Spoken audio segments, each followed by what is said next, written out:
परिवर्तन। बार्शीचे आमदार राजेंद्र राऊत यांनी मनोज जरांगे पाटील यांच्याबद्दल वादग्रस्त वक्तव्य केल्याबद्दल मंगळवेढा सकल मराठा समाजाच्या वतीनं दामाजी चौकात त्यांच्या प्रतिमेस जोडे मारो आंदोलन करून त्यांच्या विरोधात घोषणा देण्यात आल्या।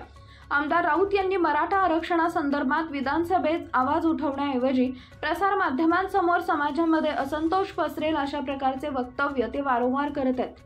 त्याबद्दल त्यांचा जाहीर निषेध करण्यात आला व मनोज जरांगे पाटील यांच्या समर्थनार्थ घोषणाबाजी करण्यात आली। यापुढे आमदार राऊत यांनी आपल्या तोंडाला लगाम न दिल्यास त्यांच्या विरोधात आणखी तीव्र आंदोलन छेडणार असल्याचं मंगळवेढा सकल मराठा समाजाच्या वतीनं सांगण्यात आले। यावेळी मंगळवेढा शहर व तालुक्यातून बहुसंख्य मराठा बांधव उपस्थित होते।